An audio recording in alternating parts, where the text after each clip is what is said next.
Bousso ci 10e édition gouvernement face à la presse li ñu fi mën a jàpp rek bu ñu ko mënee tënk rapidement ci wolof mooy crise bi ñu nekk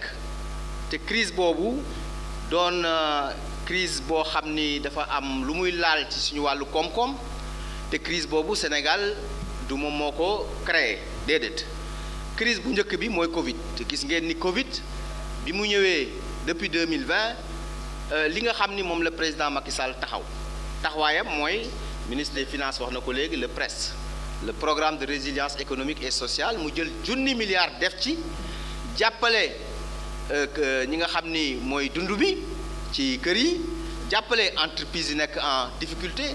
jàppale secteur de la santé jàppale secteur du tourisme jàppale secteur yi nga xamante ni yépp Covid bi impacté na leen wante dañu toog rek beneen crise bu doy waar egsi muy crise bi am diggante Ukraine ak Russie loolu bi mu amee tamit dafa indiwaat lu doy waar li mu indi mooy njëg yépp ci àddina bi dafa yokku ndax blé bi nga xam ni moom la ñuy defaree mburu Ukraine ak Russie lay jógee maïs bi nga xam ni moom la ñuy dundee moom la ñuy defaree aliment de bétail ak aliment de volaille kenn mënul ci jot ndax ñaari réew yooyu dañu bokk ci ñu koy defar ñu koy bay di ko transporter te gis ngeen ni port yooyu dañ ko bloqué lu ëpp ay fukki millions de tonnes yoo xam ni ña nga fa mënul génn donc loolu moo tax ba ku ci am as tuut da nga koy jaayee lu kenn xamul nu mu toll raw ci dolli transport bi koy jëlee foofu ñëw moom it yokku maanaam boo doon fay fukk yaa ngi fay fanweer léegi wala lu ko ëpp donc loolu moo tax ba crise bi metti mais bi mu mettee nag président Macky Sall dafa jël ay mesures yu am solo mesures yi mu njëkk a jël mooy ci wàllu courant bi ndax ministre des finances wax na ko léegi bi ñuy natt lu ñu war a dimbalee Senelec ci wàllu jàppale pour njëg gi bañ a yokku 150 milliards la woon te loolu ñi ngi ko xayma woon ci njëgu baril bi di jar 75 francs 75 dollars plutôt fukki dollars ak juróom lañ ko doon xayma wante léegi baril boobu tey parce que dafay fluctuer nag c'est-à-dire fi ñuy toog nii sax mi ngi yokk di actuellement nii mën nañu wax ni mi ngi 122 dollars xoolal loo xayma ci 75 mu de am nañu période boo xam ni dem na ba 130 dollars pic loolu moo tax ba président Macky Sall jox instruction gouvernement am jël ay mesures ba li ñu xayma fii ak at mi lu mat juróomi téeméeri milliards dina génn ci gafaka nguur gi jàppale Senelec pour njëgum courant bi bañ a yokku bu ñuy wax donc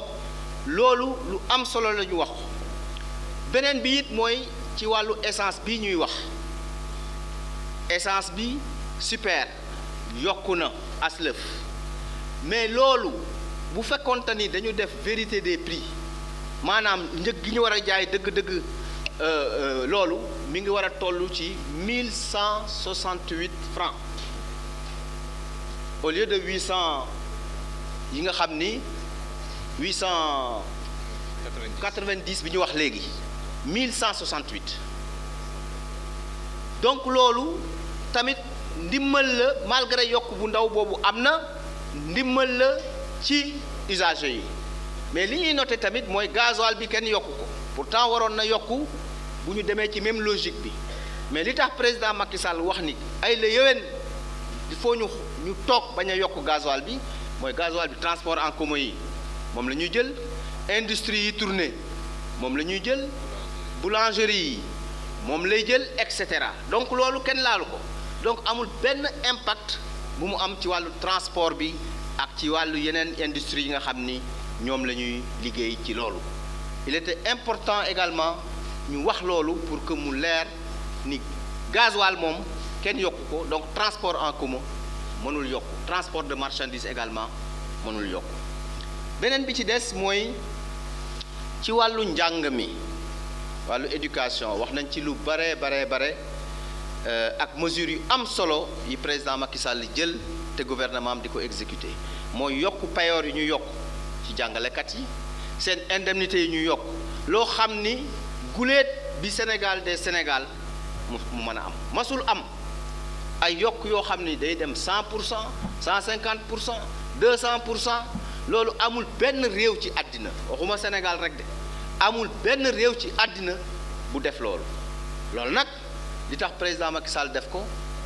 fonk njàng mi fonk njàngalekat moo tax mu def ko ndax première ressource réew du pétrole du gaz du or du diamant mooy ressource humaine bi mooy capital humain te mu def ko ci axe 2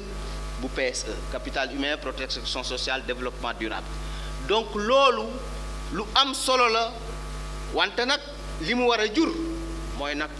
suñu jàngalekat yi suñu njàng mi mu am stabilité nag entre gouvernement bi ak ñoom entre ñoom ak population bi parce que suñuy doom la ñuy jàngal suñuy sët la ñuy jàngal bu gouvernement bi defee effort bu toll noonu li askan wi di xaar mooy mu am stabilité maanaam ñu toog ay at yu bëre du am grève du am beneen système boo xam ni mooy gàllankoor jàng mi gouvernement bi engagement yi mu jël dina ko respecter incha allah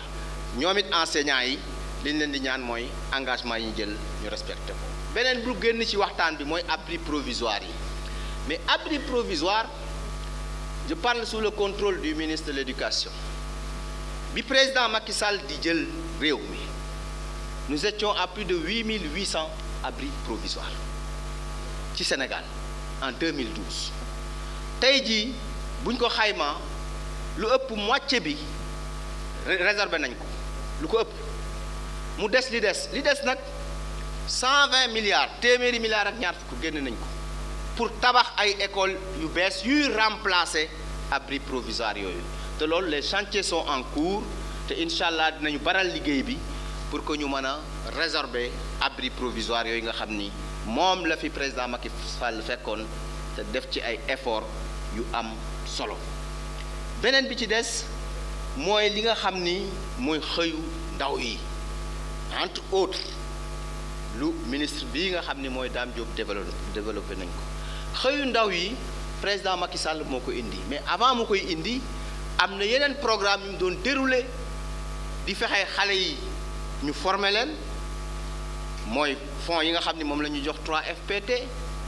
te at mu jot je crois que 30 milliards lañ ciy dugal pour jàppale formation 90% booy bu ñu lay former 10% yi rek ngay fay wala sa waajur fay 90% état bi moo koy gàddu là également c'est une performance beneen bi ci des mooy ci xëyu ndaw yi objectif bi président Macky Sall sasoon gouvernement yi te président Macky Sall jël ko comme engagement devant la jeunesse sénégalaise moo ñu créé 65 000 emplois fi ñuy wax nii tey créé nañu 64 805 emplois soit 99,7% de taux d'exécution de cet engagement te incha allah dinañ ko atteindre voire même ñu dépasser ko donc xëyu ndaw yi mi ngi dox bu baax a baax te li bees ci xëyu ndaw yi mooy du loo xam ni rek ministre bi mooy toog ci bureau wala beneen ministre toog ci bureau ni damay jox kii déedéet président Macky Sall dafa wax ne nañ ko territorialiser maanaam ñu yóbbu ko ba ci gox-goxaat yi département bu ne am na quota man département Rufisque laa dëkk xam naa quota bu mu am xam naa ni tamit pôle emploi bi nekk Rufisque d'ailleurs je suis très content ñu def témoignage fii ci performance su pôle emploi bu Rufisque il en est de même pour les autres pôles emploi nit ñaa ngi fay dem di bindu xale yaa ngi fay dem di bindu ñi ngi joxe bourse de formation yi recrutement yi aussi quota yi mi ngi commencé dem wax nañ tamit ci problème mu tenue yi loolu tam laal na éducation mais laal na xëyu ndaw yi tenue yooyu liñ ci jël ci koppar dugal ci président dafa wax ni du ñu dem jënd ay tenue mais dañ koy wàccee ba ci communes yi ñu am seeni quota mën a ñawal xale yi nga xamante ni ñoom la ñu war a ñawal ci seen école man bërkaati démb yàggul matul 5 jours def naa réunion fële ca commune Sangalkam pour def le point ci tenue yi tailleur yi ma rencontré nee nañ ma jot nañu seen bon yi ñu leen jox pour que ñu mën a commencer di ñaw parce que il fallait importer les tissus li leen manqué woon rek mooy formalisation ñu defal leen GIE loolu defal nañ leen ko ak chambre des métiers carte yi seen carte GIE mi ngi commencé génn li des tuuti la ñu complété ko ñu commencé ñaw donc loolu également aspect boo xam ni mi ngi dox bu baax a baax la les personnes vivant avec les handicaps ministre bi répondre nañ ci jël nañ leen en compte également ci yeneen fànn yi nga xamante ni yu ñu ma posé la comme question li ci ëpp mooy inondation yi wax naa ni pour la première fois ñu am président de la République bu taxawal plan décennal de lutte maanaam ci fukki at yoo xam ni ñi ngi ko dugal pour xeex ak inondation nag yombul xeexal parce que quelquefois ay phénomène naturel la su ngeen di seetlu di seetaan télé di xool li xew ci àddina bi réew yi ñu ëpp doole fuuf moo xam ci Amérique yi moo xam ci Europe moo xam ci Asie ay phénomène naturel day am ay inondation moo xam sax ci biir Afrique nga xam ni ay téeméeri nit dañuy ñàkk seen bakkan maara day taal yi donc loolu président teg muy plan décennal boobu fonctionné na ndax ci fukki at la 766 milliards lañ ci waroon dugal exécution may na gox yu bëree yu daan am ndox inondation doon leen sonal amatuñu ko mën nañ citer exemple Dalifort quelques exemples rek cité Soleil fi RTS nekk bu masaan taw semaine ngay toog benn ndox du dem vers la maison du parti socialiste foofu également Colobane la même chose boo demee dans la banlieue la route nationale am na ay jamono kenn du mën a dem pendant une semaine mais yooyu yëpp c'est réglé et c'est le plan décennal moo ko réglé bi des mooy Kër Massar bi ngeen ñëwaat Kër Massar président Macky Sall moo jëloon décision le 17 septembre la fa demoon 2020 wax ñaari yëf benn dinaa def Kër Massar département ñaar dinaa fexe ba li ngeen dund ci inondation yi en 2020 2021 du ngeen dund lu toll noonu mu sas gouvernement am nag génn 15 milliards teg ci jox gouvernement am pour que ñu def plan d'urgence ci projet 2 plan boobu dox na man xam naa ci dara daaw daanaka chaque semaine maa ngi woon Kër Massar donc li tax loolu mën a am ci diir bu gàtt juróom-benn weer lañ def liggéey boo xam ni minimum mënoon na durer 1 an mais entreprise yi comprendre ñuy liggéey guddi ak bëccëg ba évacuation quartier yu bëre bu ngeen fa demee nii bu leen neexee dem fa nga laaj leen amatuñu inondation ay Daaru Rahman boo demee côté Almadi ay Numadi ay cité municipale entre autres yoo xam ni daanañu dund inondation loo xam ni mucc na ay tey jii boo fa demee lan nga fay fekk gas nañ canalisation yi 3 mètres de large 1 mètre 50 de profondeur ci kaw canalisation ginnaaw bu ñu ko suulee dañ fa def ay pavé soo demee di nga gis xale yoo xam ni seeni vélo la ñu yor di daw ci pavé yooyu ku la ni ay milliards la ñu suul doo ko gis pourtant milliards yaa ngi ci biir ñu suul ko defar ay bassin yu mag 35 000 mètres cubes relier leen interconnecté leen drainer ko boobu marigot de Mbao war ko yóbbu ci géej gi donc yooyu yëpp dañ ko def de manière organisée avec des études poussées phase d'urgence boobu moom la ñu def daaw yeneen phase yi nag ñu ngi continuer te fan yi gis ngeen ministre de l'eau et de l'assainissement dem na fa ñu ngi soññ entreprise yi pour que ñu gën a baral li des mais en attendant système de pompage bu am solo la ñuy mettre en place pour mën a jël ndox mi di ko yóbbu bu tawee ndox mi dina am mais ñaari fan benn fan ñaari fan ñetti fan ndox mi mën a dem ci partie yi nga xam ni mi ngi ci wetu canalisation yooyu nga xam ni moom la ñu def beneen bi nga xam ni wax nañ ko tamit mooy li nga xam ni mooy correction yi war a am ci collectivité territoriale loolu waxuma ko woon sax ci tubaab mais je voudrais rassurer que loolu ak ANAT ñi ngi koy étudier parce que effectivement il y a beaucoup trop de problèmes d'incohérence territoriale dans les collectivités. Il y a des communes qui ne peuvent plus respirer parce que ceinturées par d'autres communes qui font 5, 6, 10 fois ces communes. Ça, c'est une étude que nous sommes en train de faire, que nous avons quasiment finalisé, mais nous sommes d'accord ni ce sont des choses aussi qui ne sont pas simples. Dès que tu touches à une commune, c'est un tollé généralisé. Mais il faut nous waxtaan ak ñi ko seq ba ñu am li nga xam ni moo gën ci territoire bi ñu def ko liggéey boobu ñun daanaka pare nañ ko dootul amati ay problème de limite ndax limite yi avant dañ naan commune bi mi ngi yem ci guy gii nga romb Daxaar gële mu jaar ca déeg bële foofu la yem déedéet loolu c'est terminé léegi ce sont des coordonnées X Y et de manière précise commune bu nekk dina xam fi nga xam ni moom la yem beneen bi mooy wax nañu ndax opposition bi li nga xam ni moom la bëgg a def manifestation ndax dañ ko autoriser man leen loolu c'est pas du suñu ressort préfet bu Dakar moo yor loolu en fonction des éléments à sa disposition ba xam dina ko nangu wala du ko nangu ñu wax ndax am na ay rebelles yu ñu jàpp waaw am na ci manifestation bi am na ñu jàpp du benn du ñaar du ñett ñoo xam ni am na fu ñu jógee ñëwoon pour manifestation boobu opposition bi doon def waaw ana manifestation opposition ak ay rebelle lan la ñu naroon suñu askan ndax am na ñoo xam ni bu ñu sañoon Sénégal tàkk wante Sénégal du tàkk ndax président Macky Sall ak gouvernement matuwaay yi war dinañ ko jël pour assurer la sécurité des personnes et des biens ku yaakaar mën nga taal Sénégal soo boo nga dem jéem a def leneen mais lii moom lu am la lu biir la te li ci kanam raw li bët dinañ ci gën a xam yeneen yu gën a leer ci mbir mi beneen bi mooy plan Orsec dañ koy déclencher réew yëpp am seen Orsec nag am na réew yoo xam ne tuddul Orsec boo demee États-Unis am nañ seen plan nga dem France am nañ seen plan feneen foo mënti dem am nañu seen plan en cas de nécessité en cas d'urgence ñu déclencher ko pour sauver des vies sauver des personnes loolu la tekki Orsec organisation des secours. fii ci gouvernement bu président Macky Sall li ñu war a xam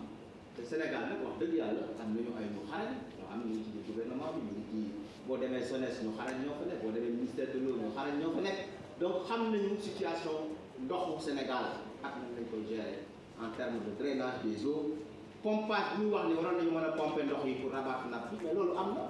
bu demee Thiaroye dina ko fekk ay fukki forage yu ñu def loolu nga xam ni li tax mu jóg mooy ramasser la nappe mais ndox moom duñ ko sànni dañ koy jox maraîchers yi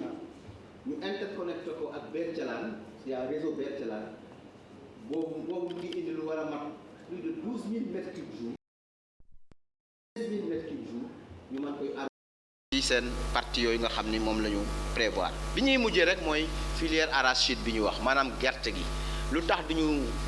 jënd suñu diwlin ñu ngi koy jaay mais dafa xaw a cher nag par rapport ak yeneen diwlin yi nga xam ni moom la ñuy indi mais crise bi am ci àddina bi ak niveau de prix yi ni muy eggee dinañu egg foo xam ni nag suñu huile bi dafay compétitive maanaam dina mën a yem ak yeneen yi nga xam ni moom la ñuy jëggaane bitim réew bu boobaa nag incha allah dinañ Sonacos dina gën a defar huile pour mettre ça à la disposition du Sénégal te loolu dafa bokk ci li président Macky Sall wax les notions de souveraineté dues à la crise parce que crise bu manti am il faut ñu jàngat ci xam nga moo crise bi ma gëstoo xool définition bi nga xam ne ay réew dañ ko am Chine dañu am définition seen définition crise mooy wecc mooy danger ji mooy opportunité wecc ji moo la ñuy woowee crise donc dans chaque crise am na opportunité bu ñu ci war a jëlee opportunité boobu nag mooy li président Macky Sall wax développons nos souverainetés maanaam souveraineté mooy moom sa bopp souveraineté alimentaire moom sa bopp ci li ngay jëfandikoo li ngay dundee bay gerte bay dugub bay lu mel noonu parce que bu ngeen seetloo président Macky Sall bi mu demee Union africaine ak bi mu demee sax Russie di négocier d'ailleurs ñun ñëpp war a booloo gërëm ko sant ko sargal ko ci li mu am ci président Russie Poutine ñu bëre jéem nañ ko amuñu ko en tout cas bi mu fa demee ba ñëw le mbir mi commencé accéléré wu pour que ñu mën a ubbi port Odessa ak yeneen port yi pour sécuriser couloir yi ñu mën a indi kii bi mais li mu wax mooy continent bu nekk dafa am loo xam ne suñu borom moom la ko jagleeloon Europe blé mooy seen liñ leen jagleel États-Unis maïs ñun ñëpp xam nañ les 8 belts le corn belt les 8 belts et cetera Asie mooy ceeb ñun c'est le mil c'est le mooy dugub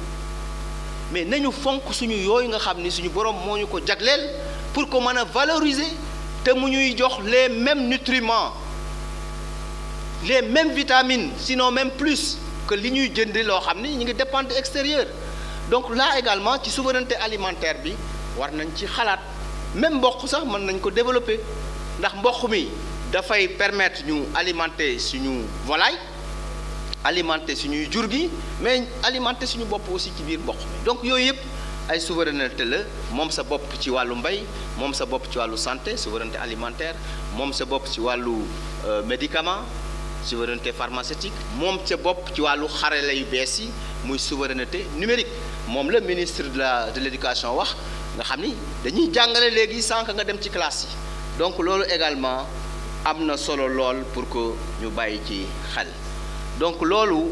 mooy li nga xam ni mënoon nañ koo tënk ginnaaw bi ñu leen gërëmee sant leen jox leen nag rendez-vous très bientôt pour beneen session bu gouvernement face à la presse ñu ngi leen di gërëm ñu ngi leen di sant wasalaam